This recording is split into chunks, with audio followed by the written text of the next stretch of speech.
soo dhawaada walaalahayga qaaliya qalbi furan ku soo dhawaada iyo niyad saafi ah.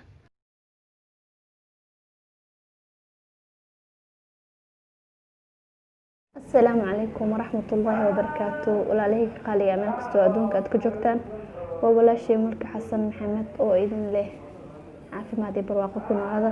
inta xanuunsan Ilaahay subxaanahu wa tacaala ha caafiyo, inta caafimaad qabtan Ilaahay subxaanahu wa tacaala ha u ziyaadiyo. maanta waxaan idin wadaa waana yar oo ku socota dhalinyarada. waxaan ku waarinayaa in Ilaahay subxaanahu wa tacaala haddii uu siiyey hooyo macaan oo hooyadood weli ee u nooshahay, ee hooyadood mar walba adeecaan, u sameeyaan wax walba ee hooyo macaan rabto, u naxariistaan, u dabacsanaadaan, kalsooni siiyaan. si kasta oo waalidka uu adag yahay, haddana waxaa laga yaabaa arqalado badan inay haystaan, dhibaatooyin ma dareemi karna anaga. waxaa laga yaabaa waxyaabo badan inay nafsadeeda ku mashquulsan tahay. ma jirto waalid necab cunugiisa. gabdhahan waxaan kugu talin lahaaba inay shaqada la qabtaan maamooyinka. gabdho badan waxaa jiro oo aniga xitaa aan arkay oo hooyooyinkooda aan caawinaynin, oo indhaha ka fiirinayo, kusoo hadal celinayo. waxaasna Ilaahay subxaanahu wa tacaala raali kama ahan. sheeko ayaa waxay dhacday qarniyo ka hor. sheekadaasna waxay ahayd eedo. gabar ayaa loo noolaan jirtay eedo. gabadhaasna mar walba waxaa loo diri jiray shaqada guriga, waxaana lagu noolaa baadiyaha. karaal noqdaya ee bajaaja meesha mareyso, waxaana lagu noolaa baadiyaha. gabadhaas waxay keeni jirtay biyaha, waxay ku keeni jirtay dhabarkeeda, sidoo kale qoryaha ay dhabarkeeda ku keeni jirtay. xoolaha markii habeenkii la gaaro way soo xireen jirtay. midda kale caanaha kasoo lisi jirtay, badarka ayadaa tumi jirtay, guriga haddii wax looga baahan yahay ayadaa sameyn jirtay. gabadhaas gabar kaloo dhalatay oo maamada sidaa gabadhaas u galaysa dhashay ayaa jirtay. gabadhaasna wax hool looma diri jirin, sidii boqortooyo kale cuntada ay cuneyso waxaa loogu keeni jiray meesha ay jiifto. adiga ugu dambeyn labadii gabdhood waa lasoo doontay. 2 nin ayaa soo kala doonatay. labadii gabdhoodba waa la dhisay. markii la dhisay, mid kasta ninkeeda wuxuu sameeyey waa u qala neef. yacni xeerka jira baadiyaha ay ahayd, nin walba wuxuu sameeyey neef u qalo uuna iska baxay. qofta weligeed aan wax qabsanine sidee wax ku qabanaysaa, intee iska bilaabaysaa? laakiin gabadhii kale intay neefkii maqaar bixisay, ee soshay, ee hilibkii shiishay, wixii kalena ee maasha Allah ka dhigtay, ayay waxay ku shubtay haan. gurigeedii way raratay oo waxay ku rartay ratigii. wixii dhan way habeysatay gabadhii kale. midda kale neefkii intuu meeshii yaalaa, qoraxdii ayaa kusoo baxday, neefkii wuu bararay. inuu dilaac waxyariisa ugu dhiman. reerkii waa guurayaa, meel iska fadhiisato, waxay sameyso garan mayso. soo ayada weligeedba nolosheeda intay la egtahay waxba looma dirin. marka qof walba haddii uu waalidkaaga waxba kuu dirin, xitaa waxaa loo baahan yahay gabarya in adiga is ilqaantid oo waalidkaaga wax la qabto. soo waxay ku tahay baraatiig waxa adiga hadda qabanaysa. gurigaaga markaad tagtid kama fikiraysa saa wax u tirtiraysa, saa wax u karinaysa, sida aninkaaga wax uu sameyn lahayd. wax walba way kuu fudud yihiin. mid kale wiilasha la hadlayo waxay tahay wiilasha ka faanaya inay waalidiintooda u shaqeeyaan ama ay guryaha u hagaajiyaan oo kaleeto, ama cuntada inay u kariyaan oo kaleeto. berita markay naagtaada dhasho wax walba iska dhici karo. wadankaa ka tegi kartaa, ama wadanka adoo joogtada waxaa weyn kartaa qof ku caawiyo. gabadhaadii xanuunsan oo dhashay, cunto ma maqaayad ka doonane, midda kaleeto wax dhaqo ma kasiis, dharka adoo ku yaala ayaa kuu dhaqayo. marka wax walba oo adiga aad qabsatid beri ayay ku anfacayaan aakhiriya adduunyo. inaa uga faa'iidaysta ayaa loo baahan yahay. caafimaadka maanta aad qabtid iyo xooga aad leedahay, hooyo macaan inaa caawisid mar walba iyo mar kasta. midda kaleeto caawimada walaalaha aad caawinaysid, gabdhaha walaalahaaga ah, adna wiilasha walaalahaaga aad caawinaysid, waxay ku tahay yacni wadada markii la falo oo laga qaado wixii qashin ah ayadoo nadiif ah la maraa. laakiin markii inaa martid aad rabtid ayadoo qashin inaa martid aad rabtid, waxaa kala kulmaysaa dhibaatooyin aad u fara badan. marka qabso waxa adiga hadda qabanaysid, berita ayaad qabsanaysaa. midda kaleeto haddii aad maanta qof caawisid, beri qof ku caawiya ma weynaysid, oo Ilaahay subxaanahu wa tacaala ayaa kuu sahlayo. adoo ilmo iska haysatid, adoo uur iska leh, adoo umul mar walba laakiin hadda taa qof hadda aad adag oo inuu wax qabto rabin berita qofku caawiyo ma helaysid. soo shalay ayaa waxaa ahayd markaa xooga lahayd waxba qof ma caawin jirin. intaasna waa iga waana yar insha allah. assalaamu calaykum waraxmatullaahi wabarakaatu. assalaamu calaykum waraxmatullaahi wabarakaatu. walaalahayga qaaliga meel kastoo adduunka aad ku joogtaan, waa walaashay Mulki Xasan Maxamed oo idin leh caafimaad iyo barwaaqo ku noolaada. inta xanuunsan ilaahay subxaanahu wa tacaala ha caafiyo, inta caafimaad qabtana ilaahay subxaanahu wa tacaala ha u ziyaadiyo. maanta waxaan idin wadaa waana yar oo ku socota dhalinyarada. waxaan ku waarinayaa in ilaahay subxaanahu wa tacaala haddii uu siiyey hooyo macaan oo hooyadood weli ee u nooshahay, ee hooyadood mar walba adeecaan, u sameeyaan wax walba hooyo macaan rabto, u naxariistaan, u dabacsanaadaan, kalsooni siiyaan. si kasta oo waalidka uu adag yahay, haddana waxaa laga yaabaa carqalado badan inay haystaan, dhibaatooyin ma dareemi karna anaga. waxaa laga yaabaa waxyaabo badan in nafsadeeda ku mashquulsan tahay. ma jirto waalid necab cunugiisa. gabdhahan waxaan kugu talin lahaaba inay shaqada la qabtaan maamooyinka. gabdho badan waxaa jiro oo aniga xitaa aan arkay oo hooyooyinkooda aan caawinaynin, oo indhaha ka fiirinayo, kusoo hadal celinayo. waxaasna ilaahay subxaanahu wa tacaala raali kama ahan. sheeko ayaa waxay dhacday qarniyo ka hor. sheekadaasna waxay ahayd eedo. gabar ayaa loo noolaan jirtay eedo. gabadhaasna mar walba waxaa loo diri jiray shaqada guriga, waxaana lagu noolaa baadiyaha. karaal noqdaya ee bajaaja meesha mareyso, waxaana lagu noolaa baadiyaha. gabadhaas waxay keeni jirtay biyaha, waxay ku keeni jirtay dhabarkeeda, sidoo kale qoryaha ay dhabarkeeda ku keeni jirtay. xoolaha markii habeenkii la gaaro way soo xireen jirtay. midda kale caanaha kasoo lisi jirtay, badarka ayadaa tumi jirtay, guriga haddii wax looga baahan yahay ayadaa sameyn jirtay. gabadhaas gabar kaloo dhalatay oo maamada sidaa gabadhaas u galaysa dhashay ayaa jirtay. gabadhaasna wax hool looma diri jirin, sidii boqortooyo kale cuntada ay cunayso waxaa loogu keeni jiray meesha ay jiifto. adiga ugu dambeyn labadii gabdhood waa lasoo doontay. laba nin ayaa soo kala doonatay. labadii gabdhoodba waa la dhisay. markii la dhisay, mid kasta ninkeeda wuxuu sameeyey way u qala neef. yacni xeerka jira baadiyaha ay ahayd, nin walba wuxuu sameeyey neef uu qalo uuna iska baxay. qofta weligeed aan wax qabsanine sidee wax ku qabanaysaa, intee iska bilaabaysaa? laakiin gabadhii kale intay neefkii maqaar bixisay, ee soshay, ee hilibkii shiishay, wixii kalena ee maasha allah ka dhigtay, ayay waxay ku shubtay haan. gurigeedii way raratay oo waxay ku rartay ratigii. wixii dhan way habeysatay gabadhii kale. midii kale neefkii intuu meeshii yaalaa, qoraxdii ayaa kusoo baxday, neefkii wuu bararay. inuu dilaac waxyariisaa ugu dhiman. reerkii waa guurayaa, meelay iska fadhiisato, waxay sameyso garan mayso. soo ayada weligeedba nolosheeda intay la egtahay waxba looma dirin. marka qof walba haddii waalidkaaga waxba kuu dirin xitaa waxaa loo baahan yahay gabarya in adiga isxilqaantid oo waalidkaaga wax la qabto. soo waxay ku tahay baraatiig waxa adiga hadda qabanaysa. gurigaaga markaad tagtid kama fikiraysa saa wax u tirtirle, saa wax u karinay, sida aninkaaga wax uu sameyn lahayd. wax walba way kuu fudud yihiin. mid kale wiilasha la hadlayo waxay tahay wiilasha kafaanaya inay waalidiintooda u shaqeeyaan ama ay guryaha u hagaajiyaan oo kaleeto, ama cuntada inay u kariyaan oo kaleeto. berita markay naagtaada dhasho wax walba iska dhici karo. wadankaa ka tegi kartaa, ama wadanka adoo joogtada waxaa weyn kartaa qof ku caawiyo. gabadhaadii xanuunsan oo dhashay, cunto maqaayad ka doonane, mida kaleeto wax dhaqo ma kasiis, dharkii adoo ku yaalayaa kuu dhaqaayo. marka wax walbo adiga aad qabsatid beri ayay ku anfacayaan aakhiriya adduunyo. inaa ugu faa'iidaysta ayaa loo baahan yahay. caafimaadka maanta aad qabtid iyo xooga aad leedahay, hooyo macaan inaa caawisid mar walba iyo mar kasta.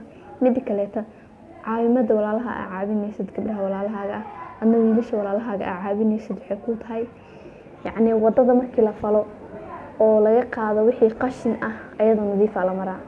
laakiin markii inaa martid aad rabtid ayadoo qashin leh inaa martid aad rabtid, waxaa kala kulmaysaa dhibaatooyin aad u fara badan. marka qabso waxa adiga hadda qabanaysid berita ayaad qabsanaysaa. mida kaleeto haddii aad maanta qof caawisid, beri qof ku caawiyo ma weynaysid, oo ilaahay subxaanahu wa tacaala ayaa kuu sahlayo. adoo ilmo iska haysatid, adoo uur iska leh, adoo umo leh, mar walbo. laakiin haddaa tahay qof hadda aad adag oo inuu wax qabto rabin, berita qof ku caawiya ma helaysid. soo shalay ayaa waxaa ahayd markaa xooga lahayd waxba qof ma caawin jirin. intaasna waa iga waana yar insha allah. assalaamu calaykum waraxmatullaahi wabarakaatu.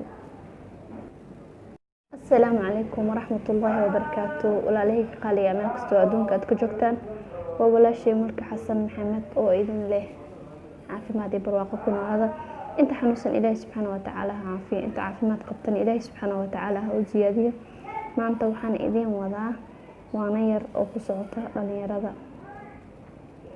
لنيرد وحان كوانين يا إن إلهي سبحانه وتعالى هدي وسيي هو معان وهو يضد ولي أو نوش هاي hooyadood mar walba adeecaan u sameeyaan wax walba hooyo macaan rabto, u naxariistaan, u dabacsanaadaan, kalsooni siiyaan. si kasta oo waalidka uu adag yahay haddana waxaa laga yaabaa arqalado badan inay haystaan, dhibaatooyin ma dareemi karna anaga. waxaa laga yaabaa waxyaabo badan in nafsadeeda ku mashquulsan tahay. ma jirto waalid necab cunugiisa. gabdhahan waxaan ku talin lahaaba inay shaqada la qabtaan maamooyinka. gabdho badan waxaa jiro oo aniga xitaa aan arkay oo hooyooyinkooda aan caawinaynin, oo indhaha ka fiirinayo, kusoo hadal celinayo. waxaasna ilaahay subxaanahu watacaala raali kama ahan. sheeko ayaa waxay dhacday qarniyo ka hor. sheekadaasna waxay ahayd eedo gabar ayaa la noolaan jirtay eedo. gabadhaasna mar walba waxaa loo diri jiray shaqada guriga, waxaana lagu noolaa baadiyaha. karaal noqdaya ee bajaaja meesha mareyso, waxaana lagu noolaa baadiyaha. gabadhaas waxay keeni jirtay biyaha waxay ku keeni jirtay dhabarkeeda, sidoo kale qoryaha dhabarkeeda ku keeni jirtay. xoolaha markii habeenkii la gaaro way soo xireen jirtay. midda kale caanaha kasoo lisi jirtay, badarka ayadaa tumi jirtay. guriga haddii wax looga baahan yahay ayadaa samayn jirtay. gabadhaas gabar kale oo dhalatay oo maamada sidaa gabadhaas u galaysa dhashay ayaa jirtay. gabadhaasna wax hool looma diri jirin, sidii boqortooyo kale cuntada ay cunayso waxaa loogu keeni jiray meesha ay jiifto. adiga ugu dambeyn labadii gabdhood waa la soo doontay. laba nin ayaa soo kala doonatay. labadii gabdhoodba waa la dhisay. markii la dhisay mid kasta ninkeeda wuxuu sameeyey wuxuu u qalay neef. yacni xeer ka jira baadiyaha ay ahayd. nin walba wuxuu sameeyey neef uu qalo uuna iska baxay. qofta weligeed aan wax qabsanine sidee wax ku qabanaysaa, intee iska bilaabaysaa. laakiin gabadhii kale intay neefkii maqaar bixisay ee soshay ee hilibkii shiishay wixii kalena ee maasha allah ka dhigtay ayay waxay ku shubtay haan. gurigeedii way raratay oo waxay ku rartay ratigii. wixii dhan way habeysatay gabadhii kale. midii kale neefkii intuu meeshii yaalaa qoraxdii kusoo baxday. neefkii wuu bararay inuu dilaac waxyadiisa ugu dhiman. reerkii waa guurayaa, meel iska fadhiisato waxay sameyso garan mayso. soo ayada weligeedba nolosheeda intay la egtahay waxba looma dirin. marka qof walbo haddii waalidkaaga waxba kuu dirin xitaa waxaa loo baahan yahay gabarya in adiga isxilqaantid oo waalidkaaga wax la qabto. soo waxay ku tahay baraatiig waxa adiga hadda qabanaysa. gurigaaga markaad kama fikiraysa saa wax u tirtirle, saa wax u karinaysa, sida aninkaaga wax uu sameyn lahayd. wax walba way kuu fudud yihiin. mid kale wiilasha la hadlayo waxay tahay wiilasha kafaanaya inay waalidiintooda u shaqeeyaan ama ay guryaha u hagaajiyaan oo kaleeto, ama cuntada inay u kariyaan oo kaleeto. berita markay naagtaada dhasho wax walba iska dhici karo. wadankaa ka tegi kartaa ama wadanka adoo joogtada waxaa weyn kartaa qof ku caawiyo.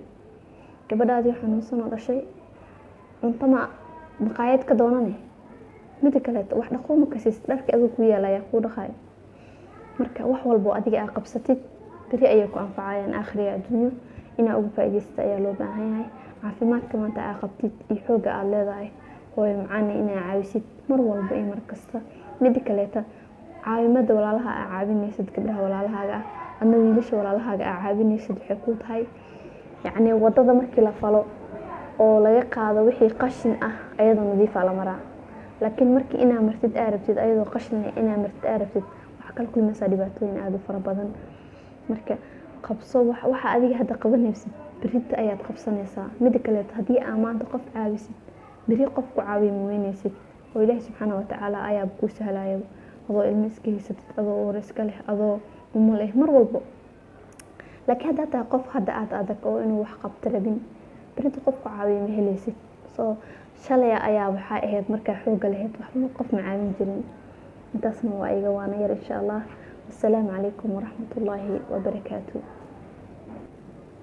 السلام عليكم ورحمة الله وبركاته. ولا لهيك قالي أنا كستو أدونك أتكجوكتان ولا شيء مرك حسن محمد أو إذن له عافي ما دي برواقكم هذا أنت حنوصل إلهي سبحانه وتعالى عافي أنت عافي ما تقبتني إلهي سبحانه وتعالى وزيادية ما أنت وحان إذين وضع وانير أو قصعطة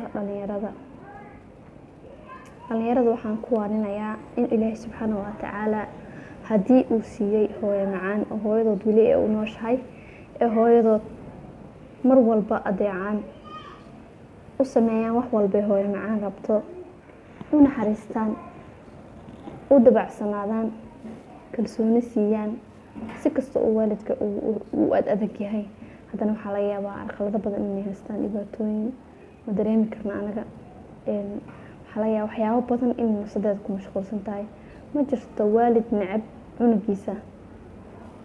gabdhahan waxaan ku talin lahaaba inay shaqada la qabtaan maamooyinka. gabdho badan waxaa jiro oo aniga xitaa aan arkay oo hooyooyinkooda aan caawinaynin oo indhaha ka fiirinayo kusoo hadal celinayo waxaasna ilaahay subxaana wa tacaala raali kama ahan. sheeko ayaa waxay dhacday qarniyo ka hor. sheekadaasna waxay ahayd eedo gabar ayaa loo noolaan jirtay eedo. gabadhaasna mar walba waxaa loo diri jiray shaqada guriga waxaana lagu noolaa baadiyaha karaal noqdaya ee bajaaja meesha mareyso waxaana lagu noolaa baadiyaha. gabadhaas waxay keeni jirtay biyaha waxay ku keeni jirtay dhabarkeeda sidoo kale qoryaha ee dhabarkeeda ku keeni jirtay xoolaha markii habeenkii la gaaro way soo xireen jirtay mid kale caanaha ka soo lisi jirtay badarka ayadaa tumi jirtay guriga haddii wax looga baahan yahay ayadaa sameyn jirtay. gabadhaas gabar kale oo dhalatay oo maamada sidaa gabadhaas u galaysa dhashay ayaa jirtay. gabadhaasna wax xool ee looma diri jirin sidii boqortooyo kale cuntada ay cunayso waxaa loogu keeni jiray meesha ay jiifto. adiga ugu dambeyn labadii gabdhood waa la soo doontay. laba nin ayaa soo kala doonatay. labadii gabdhood waa la dhisay. markii la dhisay mid kasta ninkeeda wuxuu sameeyey waa u qala neef yacni xeerka jira baadiyaha ay ahayd nin walba wuxuu sameeyey neef uu qalo uuna iska baxay. qofta weligeed aan wax qabsanine sidee wax ku qabanaysaa intees ka bilaabaysaa. laakiin gabadhii kale intay neefkii maqaar bixisay ee soshay ee hilibkii shiishay wixii kalena ee maasha allah ka dhigtay ayay waxay ku shubtay haan gurigeedii way raratay oo waxay ku rartay ratigii wixii dhan way habeysatay gabadhii kale. mid kale neefkii intuu meeshii yaalaa qoraxdii ku soo baxday neefkii wuu bararay inuu dilaac waxyadiisa ugu dhiman. reerkii waa guurayaa meel iska fadhiisato waxay sameyso garan mayso. soo ayada weligeed nolosheeda intay la egtaa waxba looma dirin. marka qof walba haddii waalidkaaga waxba kuu dirin xitaa waxaa loo baahan yahay gabarya in adiga isxilqaantid oo waalidkaaga wax la qabto. soo waxay ku tahay baraatiig waxa adiga hadda qabanaysa gurigaaga markaad tagtid kama fikiraysa saa wax u tirtiraysa wax u karinaysa sida aninkaaga wax uu sameyn lahayd wax walba way kuu fudud yihiin. mid kale wiilasha la hadlayo waxay tahay wiilasha ka faanaya inay waalidiintooda u shaqeeyaan ama ay guryaha u hagaajiyaan oo kaleeto ama cuntada inay u kariyaan oo kaleeto. dariiqa markay naagtaada dhasho wax walba iska dhici karo. wadankaa ka tegi kartaa ama wadanka adoo joogtada waxaa weyn kartaa qof ku caawiyo. gabadhaadii xanuunsan oo dhashay cunto maqaayad ka doonane mid kaleeto wax dhaqo ma kasiis dharka adoo ku yaalayaa kuu dhaqaayo. marka wax walba adiga aad qabsatid beri ayay ku anfacayaan aakhiriya adduunyo inaa uga faa'iidaysta ayaa loo baahan yahay. caafimaadka maanta aad qabtid iyo xooga aad leedahay hooyo macaan inaa caawisid mar walba iyo mar kasta. mid kaleeto caawimada walaalaha aad caawinaysid gabdhaha walaalahaaga ah adna wiilasha walaalahaaga aad caawinaysid waxay ku tahay yacni wadada markii la falo oo laga qaado wixii qashin ah ayadoo nadiif ah la maraa. laakiin markii inaa martid aad rabtid ayadoo qashin inaa martid aad rabtid waxa kala kulmaysaa dhibaatooyin aad u fara badan. marka qabso waxa adiga hadda qabanaysid berita ayaad qabsanaysaa. Mid kale haddii aad maanta qof caawisid beri qof ku caawiyo ma weynaysid oo Ilaahay subxaanahu wa tacaala ayaa kuu sahlayo adoo ilmo iska haysatid adoo uur iska leh adoo umul eh mar walbo. laakiin hadda taa qof hadda aad adag oo inuu wax qabto rabin berita qof ku caawiyo ma helaysid. soo shalay ayaa waxaa ahayd markaa xoogga lahayd waxba qof ma caawin jirin. intaasna waa iga waana yar insha Allah. السلام عليكم ورحمة الله وبركاته.